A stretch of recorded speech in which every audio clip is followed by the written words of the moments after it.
നമ്മളിന്ന്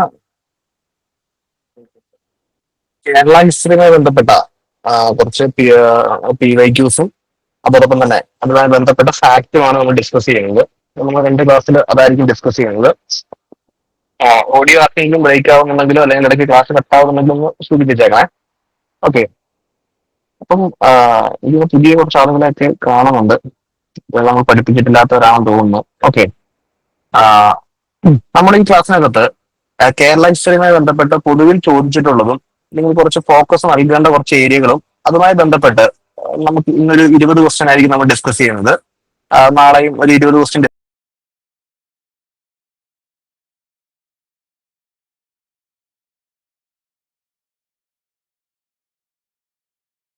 ഡിസ്കസ് ചെയ്യും. അതാണ് നമ്മുടെ ഒരു സ്റ്റഡി പ്ലാൻ എന്ന് പറയുന്നത്. അത് നിങ്ങൾക്ക് ഇതിനകത്ത് നമ്മൾ ക്വസ്റ്റ്യൻ കാണിക്കുന്ന സമയത്ത് നിങ്ങൾക്ക് ജസ്റ്റ് ഒരു തിങ്ക് ചെയ്ത് ആൻസറിലേക്ക് എത്താനെ കൊണ്ട് ഒരു 20 സെക്കൻഡ്സ് നമ്മൾ പ്രൊവൈഡ് ചെയ്യുന്നതായിരിക്കും. അപ്പൊ നിങ്ങൾക്ക് പെട്ടെന്ന് അതിലേക്ക് എത്താൻ കഴിയുന്നുണ്ടെങ്കിൽ നിങ്ങൾ എത്തിച്ചേരുക. അതോടൊപ്പം തന്നെ നമ്മൾ ഏതെങ്കിലും ക്വസ്റ്റ്യൻസ് നമുക്ക് ഒരു ധാരണ ഇല്ലാത്ത ക്വസ്റ്റ്യൻസ് ആണ് നമ്മൾ ഇട്ടിരിക്കുന്നതെങ്കിൽ അതുമായി ബന്ധപ്പെട്ടിട്ട് നിങ്ങൾ ഓപ്ഷൻസ് എലിമിനേറ്റ് ചെയ്യാൻ പറ്റുന്ന ഓപ്ഷൻസ് എങ്ങനെ എലിമിനേറ്റ് ചെയ്യണം എന്ന രീതിയിലും കൂടെ നിങ്ങൾ ചിന്തിക്കുക. അപ്പം ആ രീതിയിലാണ് നമ്മൾ ഇന്നത്തെ ഒരു ക്ലാസ് നമ്മൾ പ്ലാൻ ചെയ്തിരിക്കുന്നത്. അപ്പൊ നമുക്ക് ഒന്നാമത്തെ ചോദ്യത്തിലേക്ക് കിടക്കാം. ബാക്കി കുട്ടികളൊക്കെ ജോയിൻ ചെയ്യുന്നുണ്ട്. ഓക്കെ. അപ്പൊ നമുക്ക് ഒന്നാമത്തെ ചോദ്യത്തിലേക്ക് കിടക്കാം. ഒന്നാമത്തെ ചോദ്യം ഇതാണ്: Who led the anti-colonial tribal revolt of 1812 in the jungle of Wayanad? ഇതിനകത്തുനിന്ന് പെട്ടെന്ന് നിങ്ങൾ ആലോചിച്ചേ, എന്താണ് ക്വസ്റ്റ്യൻ ആൻസർ?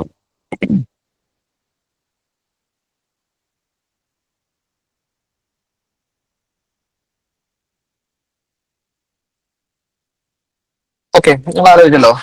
ഓക്കെ, ആരെങ്കിലും ആൻസർ കിട്ടിയവരുണ്ടോ? ആൻസർ കിട്ടിയവരുണ്ടോ? ഉണ്ടെങ്കിൽ ഒന്ന് മൈക്ക് അൺമ്യൂട്ട് ചെയ്തിട്ടൊന്ന് പറയാം കേട്ടോ. നിങ്ങൾക്ക്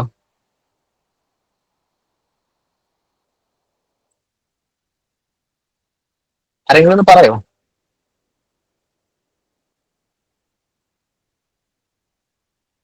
ആർക്കും ഉത്തരത്തിലേക്ക് എത്തിച്ചേരാൻ പറ്റുന്നില്ല, അതുകൊണ്ടാണോ പറയാത്തത്, അതോ പറയാനുള്ള ബുദ്ധിമുട്ടുകൊണ്ടാണോ? കേൾക്കുന്നുണ്ടല്ലോ എല്ലാവർക്കും അല്ലേ?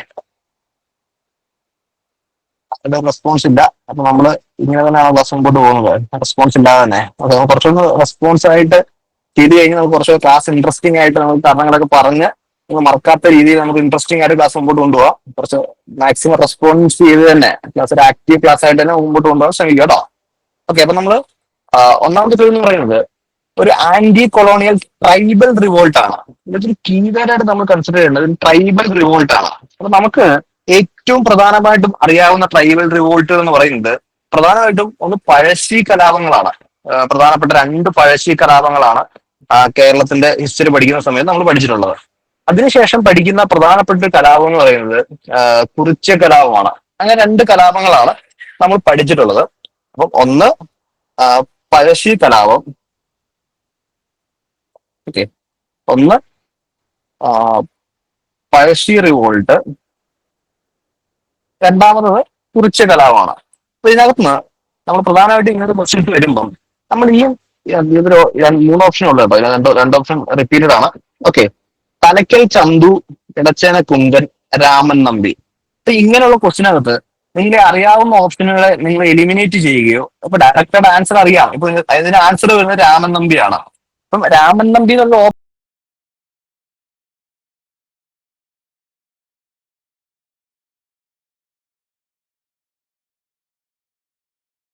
ഓപ്ഷൻ നിങ്ങൾ കുറിച്യ കലാപവുമായി ബന്ധപ്പെട്ടിട്ട് അല്ലെങ്കിൽ 1812 നടന്ന കുറിച്യ കലാപവുമായി ബന്ധപ്പെട്ടിട്ട് നിങ്ങൾക്ക് രാമൻ നമ്പി അറിയാമെന്നുണ്ടെങ്കിൽ നിങ്ങൾക്ക് ഡയറക്റ്റ് ആയിട്ട് ഓപ്ഷനിലേക്ക് എത്താം. ഇല്ലാന്നുണ്ടെങ്കിൽ നമ്മൾ പഴശ്ശി സിനിമ കണ്ടതാണ്. തലക്കൽ ചന്തു ആണെങ്കിലും ഇടച്ചേന കുങ്കനാണെങ്കിലും ഇവരെയൊക്കെ പഴശ്ശി കലാപവുമായി ബന്ധപ്പെട്ട ആളുകളാണെന്ന് മനസ്സിലാക്കിയാൽ നമുക്ക് ഈ രണ്ട് ഓപ്ഷൻസ് ക്യാൻസൽ ചെയ്യുകയും രാമൻ നമ്പി എന്ന് പറയുന്ന ഒരു ഓപ്ഷനിലേക്ക് എത്തിച്ചേരാൻ കഴിയുകയും ചെയ്യും.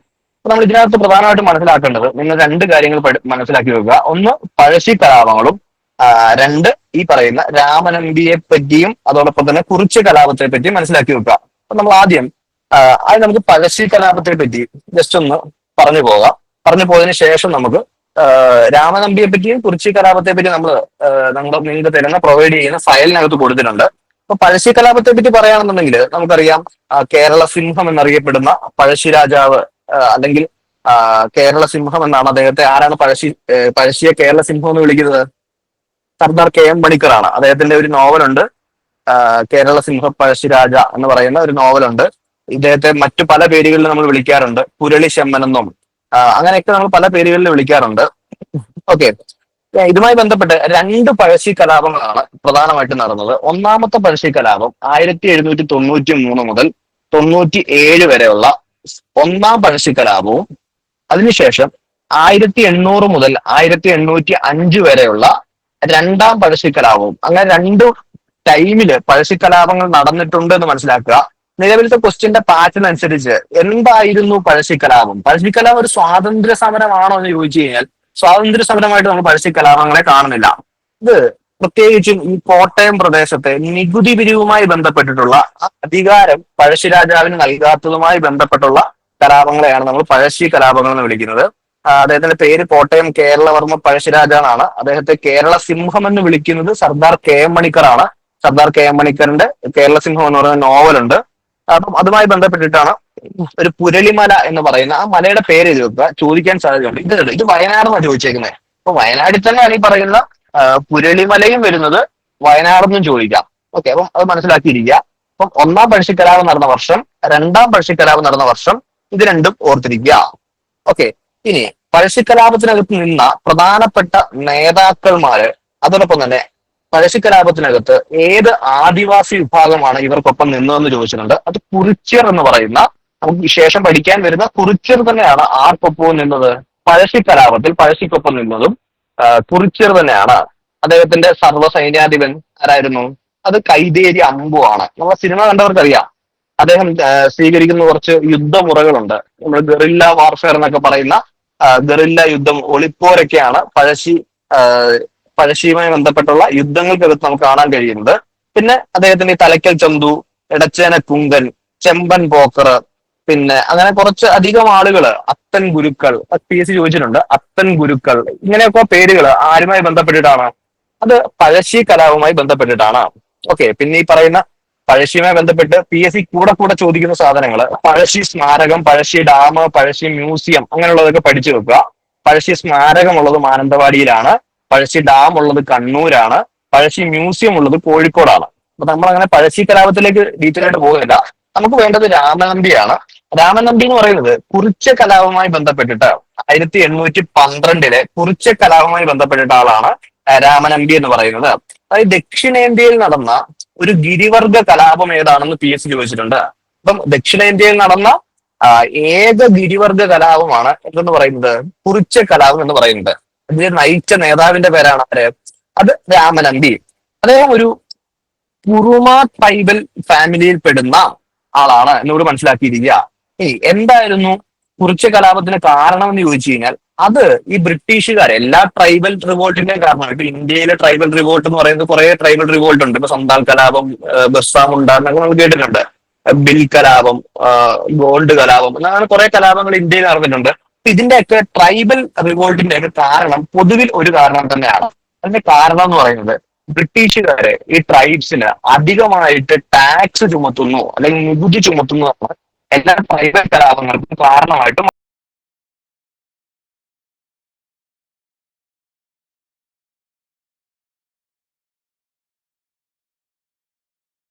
മാറാറുള്ളത്. അത് മനസ്സിലാക്കിയിരിക്കുക. കുറിച്യ കലാപത്തിന്റെ 1812 കേരളത്തിൽ നടന്ന കുറിച്യ കലാപത്തിന്റെ കാരണവും ബ്രിട്ടീഷുകാര് അധികമായിട്ട് നികുതി ചുമത്തുകയും നികുതി പണമായിട്ട് തന്നെ കൊടുക്കണമെന്ന് ഈ ട്രൈബ്സിനോട് പറയുകയും ചെയ്തതാണ് ഈ ട്രൈബൽ കലാപങ്ങളുടെയൊക്കെ പൊതുവിലുള്ള കാരണമെന്ന് പഠിച്ചു വെക്കുക.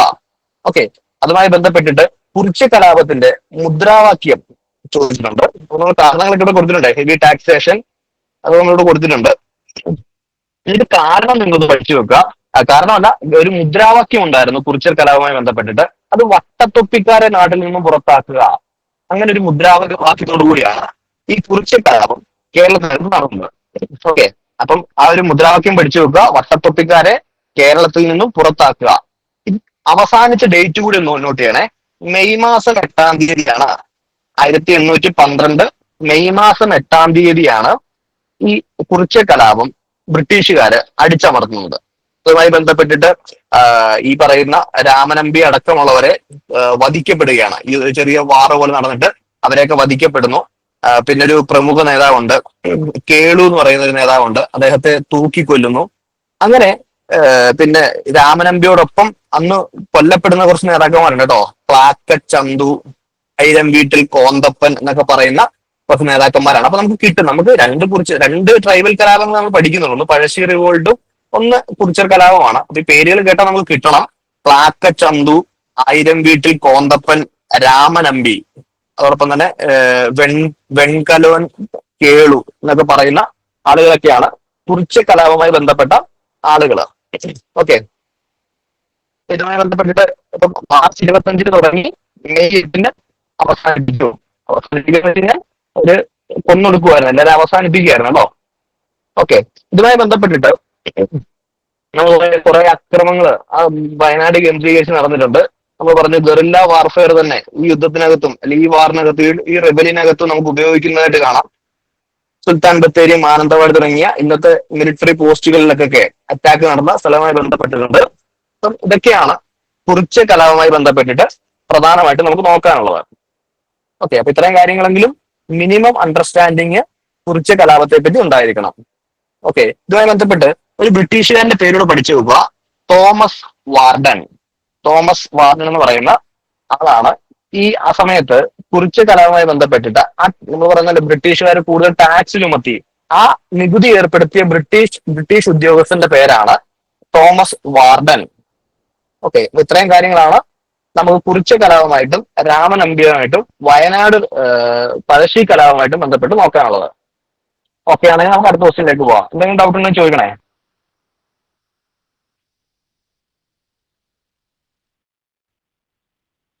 സാർ, നമുക്ക് പഴശ്ശി കലാപം പഠിക്കാനുണ്ടോ? പഴശ്ശി കലാപം പഠിക്കാനുണ്ട്, നമ്മുടെ സിലബസിനകത്ത് ഉള്ള സാധനമാണ് പഴശ്ശി കലാപം. ഓക്കെ. ഓക്കെ,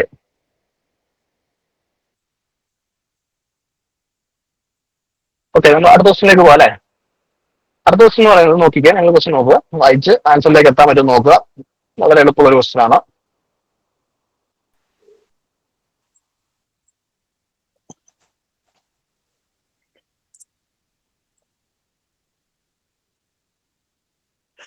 ആൻസർ കിട്ടിയില്ല എല്ലാവർക്കും?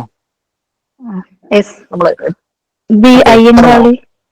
അതെ, അയ്യങ്കാളിയാണ് ഉത്തരം. അപ്പം അയ്യങ്കാളിയുടെ നേതൃത്വത്തിൽ കേരളത്തിൽ നടന്ന ഏറ്റവും പ്രധാനപ്പെട്ട, അപ്പൊ എല്ലാവർക്കും കിട്ടണം അതിന് ഉത്തരം കേട്ടോ, അതായത് കല്ലുമാല സമരം. അപ്പം അയ്യങ്കാളിയെ പറ്റി ഓർക്കുകയാണെങ്കിൽ നമ്മുടെ മനസ്സിലേക്ക് രണ്ട് കാര്യങ്ങൾ ആദ്യം വരേണ്ടത്. ആ രണ്ട് കാര്യങ്ങൾ, കുറെ കാര്യങ്ങളുണ്ട് അയ്യങ്കാളിയെ പറ്റി. ഇപ്പം 2-3 ദിവസങ്ങൾക്ക് മുമ്പ് അല്ലെ ഒരാഴ്ചക്ക് മുമ്പാണ് അയ്യങ്കാളിയുടെ ഈ ചരമദിനം കടന്നു പോകുന്ന സമയത്ത് കുറെ കാര്യങ്ങളൊക്കെ വേടൻ എന്ന് പറയുന്ന ഒരു റാപ്പ് സിംഗർ, അദ്ദേഹത്തിന്റെ കുറെ പ്രസംഗങ്ങളൊക്കെ ഭയങ്കര വൈറലായിരുന്നു.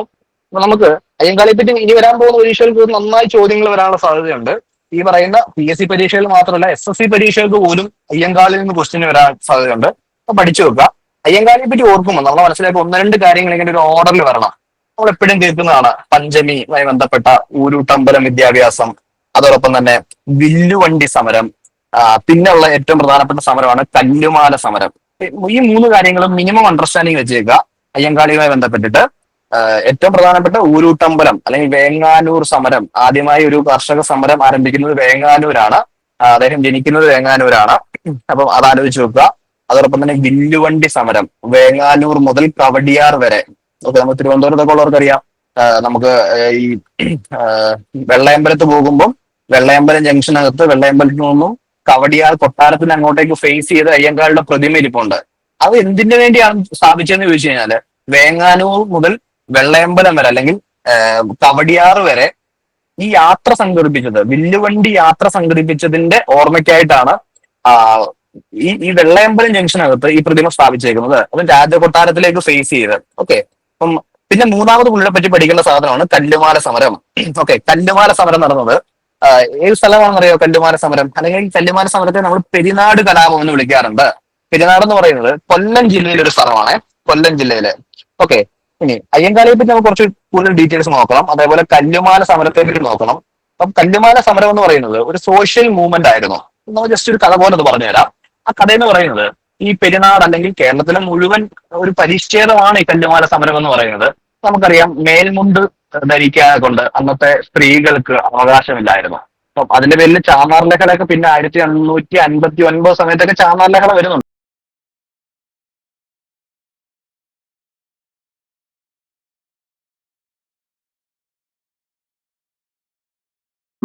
അപ്പം ആ സമയത്ത് തന്നെ ഈ പെരുന്നാട് എന്ന് പറയുന്ന സ്ഥലത്ത്, കൊല്ലം ജില്ലയിലെ പെരുന്നാട് എന്ന് പറയുന്ന സ്ഥലത്ത് അന്ന് അവിടുത്തെ താഴ്ന്ന ജാതിയിൽപ്പെട്ട സ്ത്രീകള് അവര് മാറു മറച്ചിരുന്നത് അവർക്ക് കല്ലുകൊണ്ടുണ്ടാക്കിയ നെക്ലസും അതേപോലെ പൊട്ടിയ ചില്ലുകൊണ്ടുണ്ടാക്കിയ നെക്ലസും ഒക്കെ ഉപയോഗിച്ചിട്ടാണ് അവർ മാറു മറയ്ക്കാനെ കൊണ്ട് എന്നിട്ട് അവിടുത്തെ സവർണ്ണ വിഭാഗം അവരോട് പറഞ്ഞിരുന്നത്. ഓക്കെ. അപ്പൊ അതിനെയാണ് നമ്മൾ കല്ലുമാല എന്ന് വിളിക്കുന്നത്. അല്ലെങ്കിൽ കല്ലുമാല എന്ന് പറയുന്നത് പൊട്ടിയ ചില്ലുകൾ ഉപയോഗിച്ചിട്ടുള്ള മാലകളുമാണ് ഇവർ ധരിച്ചുകൊണ്ടിരുന്നത്. അപ്പൊ അതിനെതിരെ അയ്യങ്കാളിയുടെ നേതൃത്വത്തിൽ അവിടെ ആദ്യം കുറച്ച് സ്ത്രീകൾ കൂടി, അതിനുശേഷം അതിന് അയ്യങ്കാളി നേതൃത്വം കൊടുക്കുകയും ചെയ്തു. അങ്ങനെ അയ്യങ്കാളി നേതൃത്വം കൊടുക്കുന്ന ഈ ചാന്നാർ ലഹളയ്ക്ക് ശേഷം വരുന്ന ഒരു സമരമാണ് ഈ പറയുന്ന പെരുന്നാട് കലാപം അല്ലെങ്കിൽ കല്ലുമാല സമരം എന്ന് പറയുന്ന ഒരു സമരം. അത് നടക്കുന്നത് 1915 1915 നമുക്ക് ചാന്നാർ ലഹളയൊക്കെ നടക്കുന്നത് 1859 ആ സമയത്തൊക്കെയാണ് ചാന്നാർ ലഹള നടക്കുന്നത്. പക്ഷെ ഇത് നടക്കുന്നത് ഒരുപാട് ശേഷമാണ്, 1915. ഏകദേശം 100-125 വർഷം ആവുന്നേ ഉള്ളൂ. ഓക്കെ. ഇതിനകത്ത് നോക്കേണ്ടത് അയ്യങ്കാളി സ്ഥാപിക്കുന്ന സംഘടനയുടെ പേരെന്താ? ആ സംഘടനയുടെ പേര് ഉറപ്പായിട്ടും പഠിച്ചു നോക്കണം കേട്ടോ. അയ്യങ്കാളിയുടെ സംഘടന ഏത് ഉറക്കത്തിൽ ചോദിച്ചാലും നമുക്ക് പറയാൻ പറ്റണം. അത് സാധുജന പരിപാലന. അതെ, സാധുജന പരിപാലന സംഘമാണ് അയ്യങ്കാളി സ്ഥാപിക്കുന്നത്. ആ സംഘത്തിന്റെ പത്രത്തിന്റെ പേരെന്തായിരുന്നു? പത്രത്തിന്റെ പേര് എളുപ്പമാണ്, സാധുജന പരിപാലിനി. അതെ, സാധുജന പരിപാലിനി എന്നാണ് പത്രത്തിന്റെ പേര്. ഓക്കെ. അപ്പൊ അത് രണ്ടും പഠിച്ചു നോക്കുക. സാധുജന പരിപാലന സംഘമാണ് അയ്യങ്കാളിയുമായി ബന്ധപ്പെട്ട സംഘടന. അദ്ദേഹത്തിന്റെ പത്രത്തിന്റെ പേരാണ് സാധുജന പരിപാലിനി. അപ്പം അവരുടെ നേതൃത്വത്തിൽ നടന്ന ഒരു കലാപമായിട്ടാണ് നമ്മൾ പെരുന്നാട് കലാപത്തെ കാണുന്നത്. പെരുന്നാട് കലാപം കേരള ചരിത്രത്തിലെ ഏറ്റവും ഇമ്പോർട്ടന്റ് ആയിട്ടുള്ള കല്ലുമാല സമരം എന്ന പേരിൽ അറിയപ്പെട്ട ഏറ്റവും പ്രധാനപ്പെട്ട ഒരു സാധനമാണ്. അത് ഈ പറയുന്ന കല്ലുമാല ധരിക്കുന്നതിനെതിരെ, അത് കല്ലുമാല പൊട്ടിച്ചെറിഞ്ഞുകൊണ്ടുള്ള സമരമായിട്ടാണ് നമ്മൾ ഇതിനെ കാണുന്നത്. ഓക്കെ. അതൊരു ദളിത് കലാപം തന്നെയാണ് കേട്ടോ. ഒരു ദളിത് സമരങ്ങളുടെ ചരിത്രത്തിൽ വരുന്ന ഒരു സമരം കൂടിയാണ് ഇത്. ഓക്കെ. നമ്മൾ ഇതിനകത്ത് കുറെ ബുക്കുകളുടെ പേര് കൊടുത്തിട്ടുണ്ട്. ഈ ബുക്കുകളൊക്കെ നമുക്ക് ഇനി വരുന്ന ഒരു ക്വസ്റ്റ്യൻ നമ്മൾ ഡിസ്കസ് ചെയ്യും. ഇത് ഓപ്ഷൻ, ഈ പറയുന്ന ബാക്കി ഓപ്ഷനുകളെ പറ്റി സംബന്ധിക്കുക നമുക്കറിയാം. ശ്രീനാരായണ ഗുരുവിനെ പറ്റി നമുക്കറിയാം അല്ലേ? ശ്രീനാരായണ ഗുരുവിന്റെ ഏറ്റവും പ്രധാനപ്പെട്ട സംഘടനയുടെ പേരെന്താ? എന്താ സംഘടനയുടെ പേര്? SNDP. അറിയാലോ, SNDPയുടെ ഫുൾ ഫോം ഒക്കെ അറിയാലോ. ശ്രീനാരായണ ധർമ്മ പരിപാലന യോഗം. ഓക്കെ, യോഗമാണ്. ഓക്കെ. ഇനി അയ്യങ്കാളി പൊയ്കയിലപ്പച്ചൻ. പൊയ്കയിലപ്പച്ചനെ നിങ്ങൾ കേട്ടിട്ടുണ്ടോ? പൊയ്കയിലപ്പച്ചൻ. പൊയ്കയിലപ്പച്ചന്റെ സംഘടനയുടെ പേരറിയാമോ? അത് PRDS എന്നാണ്, പ്രത്യക്ഷ രക്ഷാ ദൈവസഭ. ഇത് 1909 വരുന്ന സംഘടനയാണ്. 1909. SNDP വരുന്ന വർഷം ഏതാണ്? 1903. 1903 SNDP വരുന്നത്. അയ്യങ്കാളിയുടെ സംഘടനയോ? പേര് പറഞ്ഞ വർഷം 1907. അപ്പൊ ഈ വർഷം ഈ ഏറ്റവും പ്രധാനപ്പെട്ട സാധനങ്ങളാണ് ഈ പറഞ്ഞിരിക്കുന്ന ശ്രീനാരായണ ഗുരു, അയ്യങ്കാളി, പൊയ്കയിലപ്പച്ചൻ. ഈ ചട്ടമ്പിസാമികളുമായി ബന്ധപ്പെട്ട് ഏറ്റവും കൂടുതൽ PSCക്ക് ചോദിക്കുന്നത് അദ്ദേഹത്തിന്റെ ബുക്കുകളെ പറ്റിയാണ്. കാരണം അദ്ദേഹം കുറെ ബുക്കുകൾ എഴുതിയിട്ടുണ്ട്. നമ്മൾ ബുക്കുകൾ ഇവിടെ കൊടുത്തിട്ടുണ്ട്. പഠിക്കാൻ പറ്റുന്ന ബുക്കുകൾ പിടില്ല. അത് ഏറ്റവും പ്രധാനമായിട്ടും പഠിച്ചിരിക്കേണ്ട ബുക്ക് ഈ അതിവിശിഷ്ട ചിന്താ പദ്ധതി, അങ്ങനെ ഒരു ബുക്ക്. പിന്നെ അതേപോലെ തന്നെ വേദാധികാര നിരൂപണം. നമ്മൾ താഴേക്ക് വരുമ്പോൾ മറ്റൊരു ക്വസ്റ്റ്യൻ അത് ഡിസ്കസ് ചെയ്യുന്നുണ്ട്. അത് നമ്മൾ ഇപ്പം അത്രയ്ക്ക് നോക്കുന്നില്ല. നമ്മൾ താഴെ ക്വസ്റ്റ്യൻ നോക്കാം. പിന്നുള്ളതാണ് പൊയ്കയിൽ യോഹന്നാനാണ്. പൊയ്കയിൽ യോഹന്നാനുമായി ബന്ധപ്പെട്ടിട്ട് ഇദ്ദേഹം പത്തനംതിട്ട ജില്ലയിലെ ഇരവിപേരൂർ, തിരുവല്ലയ്ക്ക് അടുത്തൊരു സ്ഥലമാണ് ഇരവിപേരൂർ. ഇരവിപേരൂർ കേന്ദ്രീകരിച്ച് PRDS എന്ന് പറയുന്ന ഒരു എന്താണ് ഇതൊരു, സത്യം പറഞ്ഞാൽ ഇതൊക്കെ ഒരു ജാതി സംഘടനകളിൽ നിന്നും കേരളത്തെ രക്ഷിക്കുക അല്ലെങ്കിൽ നവോത്ഥാനം ലക്ഷ്യം വെച്ചുകൊണ്ട് ഒരു റിനൈൻസൻസ് ലക്ഷ്യം വെച്ചുള്ള സംഘടനകളാണ്. അപ്പൊ ഇന്ന് അതൊക്കെ ഒരു ജാതി സംഘടനയായി മാറിയിട്ടുണ്ടെങ്കിലും ഇതൊക്കെ ജാതിയിൽ നിന്നും മനുഷ്യനെ രക്ഷിക്കുക എന്നൊരു ഉദ്ദേശത്തോടു കൂടി കൊണ്ടുവന്ന സംഘടനയാണ്. അപ്പം PRDSന്റെ ആസ്ഥാനം PSC ചോദിക്കാറുണ്ട്. PRDSന്റെ ആസ്ഥാനം എന്ന് പറയുന്നത് അത് തിരുവല്ല, പത്തനംതിട്ടയിലെ ഇരവിപേരൂർ എന്ന സ്ഥലത്താണ്, തിരുവല്ലയ്ക്ക് അടുത്താണ്. ഓക്കെ. പൊയ്കയിൽ യോഹന്നാൻ അല്ലെങ്കിൽ പൊയ്കയിൽ അപ്പച്ചൻ എന്ന് അദ്ദേഹത്തെ വിളിക്കാറുണ്ട്. അപ്പം അതൊരു സോഷ്യൽ റിഫോമർ ആണ്. ബൈബിൾ കമന്ററീസ്, അതുമായി ബന്ധപ്പെട്ട സോങ്സും കാര്യങ്ങളൊക്കെ അദ്ദേഹം രചിച്ചിട്ടുണ്ട്. TRDS ആണ് അദ്ദേഹത്തിന്റെ സംഘടനയുടെ പേര്. TRDS വരുന്ന വർഷം 1909 പഠിച്ചു വെക്കുക. ഓക്കെ, തിരുവല്ല താലൂക്കിലെ ഇരവിപേരൂർ എന്ന സ്ഥലത്താണ്. ഇത്രയാണ് ഇതുമായി ബന്ധപ്പെട്ടിട്ട്. അപ്പം നമുക്കൊരു ക്വസ്റ്റ്യനിലൂടെ ഇരുന്ന് നമുക്ക് കൂടുതൽ പറയാൻ കഴിയില്ല. ഇവരെയൊക്കെ നമുക്ക് പഠിക്കാതെ ഒരു PSC എക്സാം എഴുതാൻ പോകാനെ കൊണ്ട് ബുദ്ധിമുട്ട്. പ്രത്യേകിച്ച് ശ്രീനാരായണ ഗുരുവിനെ അയ്യങ്കാളിയും പഠിക്കാതെ നമുക്കൊരു PSC എക്സാം എഴുതാൻ പോകാൻ കഴിയില്ല. ഓക്കെ, അപ്പൊ ശ്രീനാരായണ ഗുരുവിനെ പറ്റി അയ്യങ്കാളിയെ പറ്റിയും ഡീപ്പായിട്ട് പഠിക്കുക. പൊയ്കയിലപ്പച്ചനെ പറ്റിയും പ്രത്യേകിച്ച് ചട്ടമ്പി സാമുവിനെ പറ്റി പഠിക്കും. അദ്ദേഹത്തിന്റെ ബുക്കുകൾ ഏതൊക്കെയാണെന്ന് കുറെ ബുക്കുകൾ അദ്ദേഹം എഴുതിയിട്ടുണ്ട്. അതൊക്കെ ഇമ്പോർട്ടൻസ് ഉള്ള ബുക്കുകളാണ്. അതുകൊണ്ട് ആ ബുക്കുകൾ മാക്സിമം നോക്കാൻ ശ്രമിക്കുക.